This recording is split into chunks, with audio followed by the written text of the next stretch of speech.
It is a beautiful morning here in Detroit. This area was a beautiful neighborhood, home to some of Motown's greats. In the 80s and 90s, the neighborhood started falling apart. A lot of houses were foreclosed and abandoned, and now these homes are being rehabbed to a whole new life, which is a great example of what's happening here in town. It's time to hit Motor City, USA.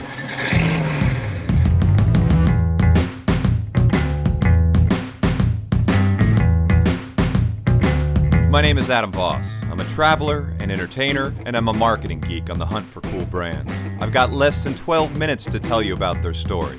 This is 12 for 12. Birthplace of US auto manufacturing, Motown music, public works, and Tupperware parties, Detroit is one of America's most iconic cities. Once considered the heart of the American dream, the city's population fell from over 1.8 million in 1950 to only 675,000 in 2017. But in the last 5 years, Detroit has experienced a significant rebirth. Holy shit! It's Shinola time! One company helping reset the clocks is Shinola, a 19th century shoe polish brand reinvented for the 21st century consumer. Founded in 2011, Shinola sells luxury watches, bicycles, leather goods, and other design-forward products. I sat down with Alex Drinker at their flagship store in Midtown to talk about all things Shinola. Your name, Shinola Detroit. And yeah. Detroit is a significant identifier with what you do. I mean, we wouldn't be here without the support of Detroit. We've been part of this wave of resurgence of businesses coming back to Detroit. I mean, I moved here a year and a half ago to work for Shinola, and I've not seen anything like the energy and the optimism that the city has had. This watch is a signifier that, like, D-Town represent. Like, we're bringing our city back. Yeah. From the Detroit River to the DIA, Little Caesars Arena to Comerica Park, Eastern Market to the Renaissance Center, Detroit is a massive 140 square miles. With so much going on in town, I really wanted to get the scoop on Detroit's resurgence. So I met with the president of the Detroit Metro Convention and Visitors Bureau, Larry Alexander. We had an ad campaign that we ran for about 5 years. It was Detroit, America's great comeback city. We decided to scratch that, because we're not coming back anymore. You're back. We're back. What are you guys doing? You've got the philanthropic community, the corporate community, the political community, all in step. And that's why now we tell everybody it's go time. The vibrancy that this town has in place now, the changes that have taken place with our attractions and restaurants and entertainment options. We've always had a strong cultural base here. You want to come into Detroit because you've got to see it. I'm excited. I can't wait to bring the kids back and leave them here. They'll have fun. Shinola's creative director, Daniel Caudill, gave me a tour of their 80,000 square foot space in the historic Argonaut building. My dad used to say, son, you don't know shit from Shinola. Classic. Which is also how we got our name. Yeah, so tell me about that. We were all in a meeting, with the concept of wanting to build a factory in the United States, but didn't have a name. And there was an argument around the table, and someone said, you don't know shit from Shinola. No way. And everyone just sort of looked at each other, and that's where the name started. Really? And somebody said, we got to check on that brand. And that's how it started. The idea to bring it to Detroit, how did that come about? It was basically, where does that watch factory work best in the United States? Detroit was the first place, and it was sort of the natural, obvious place for us. There's such a pride here, and they're proud of the state, they're proud of the city. It's a very sort of humbling place for us to just be a part of. You created a brand from an historic property. Did it start with the watches? That watch factory that we built here is really the bedrock of what we built this company on. And if that movement assembly line didn't work, none of this would have worked. The movement assembly line is where the wheels of this craft really start spinning. So I suited up to see firsthand, so to speak. It's very quiet in here, and everyone's concentrating, and I hope I don't ruin these 12 watches you have. No, it's only 10. Only 10, okay, that makes me feel better. So do you go around like one piece at a time? Is that how it works? Yeah, one piece at a time. And what's controlling the motor? Do you have a little foot pedal? Yep, when I'm ready for it to go to the next one, I just press the foot pedal and it turns the turntable. If you hook this up to a PA system, can you do some scratching? No. That was a horrible joke. I can't believe you're not wearing a magnifying glass. No, I got 20/20 vision. Was tested for that when I first started here. And how stable you are with your hands. Very little dexterity, poor motor skills. Now I'm just drunk all the time. But I'm sober now, so we can continue the interview. Where I get all my talents from with tweezers is I actually do my own eyelashes. Can we get a close-up on her eyelashes? Ding, ding. Though my timing was good, my jokes were a bit far-sighted. I thought it best to explore other areas of the factory before Coco thought I was cuckoo.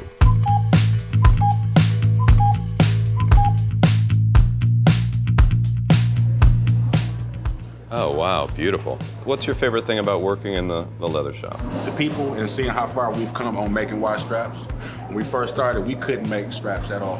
We celebrated when we made our first 10 good straps. I think it took us about 6 months. But now you guys are cranking. I mean, 495,000 in the last 5 years. That's crazy. I don't think any other American manufacturer is doing anything like that. I'm pretty sure of that. Wow. Though Shinola started with watches and straps, its brand is about so much more. With everything we do, we want to make modern product, but there's a little bit of familiarity to it. There's a little bit of nostalgia or a little bit of inspiration from something. The second category was bikes. Bikes, okay. In regards to manufacturing, very similar to watches. And if you're running out of time, you need to get there fast. So get on a bike. Shinola is a major entity here. They could have opened anywhere on the globe, but they decided to come here and use the craftsmanship of the people that are in this great city. And now they're producing over 100,000 watches a year. Made in Detroit, manufactured in Detroit.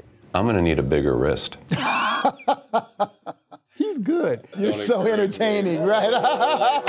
City's commitment to the arts is playing a huge part in Detroit's comeback. Matt Mergener, president of the Detroit Film Theater, gave me a tour of the Detroit Institute of Arts to talk about art and its influence across the city.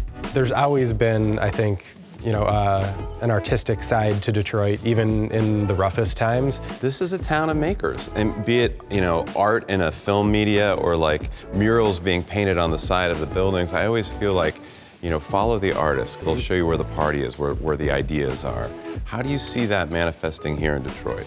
Here in this theater space, this is a central location for filmmakers and just for the film scene in general, but I think it's happening everywhere in the city. There's something called the Lincoln Street Art Park where people are coming together just to show off what they've made. There's the Nain Rouge where people build these giant floats and they march down in the Cass Corridor. There's things like De-Electricity, which is just a whole event focused on light as an art form and what that can do. A lot of these things are, community driven, just people that are passionate about a specific art form or a piece of art, and they just kind of ran with it. The same passion inspiring the Detroit art scene is also driving the growth of its communities. I sat down with Sue Mosey, executive director of Midtown Detroit, to talk about how this energy is spreading across the city. A lot of energy in a lot of districts now in Detroit, and I think that's what's kind of showing us it's really beginning to work. And so there's a lot of returning companies to downtown, so there's a lot of corporate interest. But then you've got, Riverfront, where they went in early, did a great public space play there, and now that's paying off because a lot of new development. The state took back over Belle Isle, which is one of the jewels. Then you've got our public market at Eastern Market. I mean, tons of private development is coming in there, and there's lots of the institutions that are expanding with major new facilities. And then probably the most astounding is all the hotels. I mean, we're getting 1,000 hotel rooms just in our neighborhood. That's a lot. Believe it or not, one of the newest hotels launching downtown is the Shinola Hotel, bringing its nostalgic and modern design-centric flavor to food, beverage, and hospitality.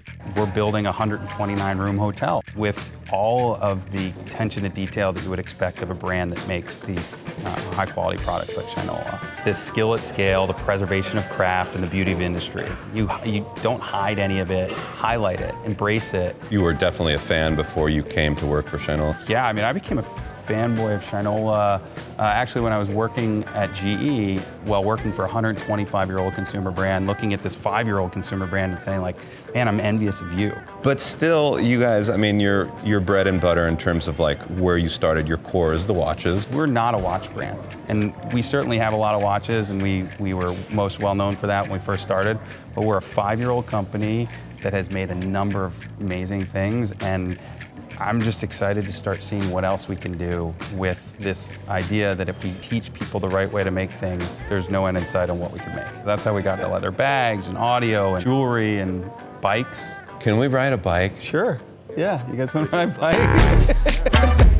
Like Detroit, Shinola was built on the belief that things should be well made and built to last.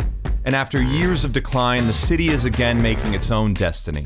As I rode off into the sunset, I couldn't help thinking that this was just the beginning of so much more to come. Because D-Town, well, D-Town represents.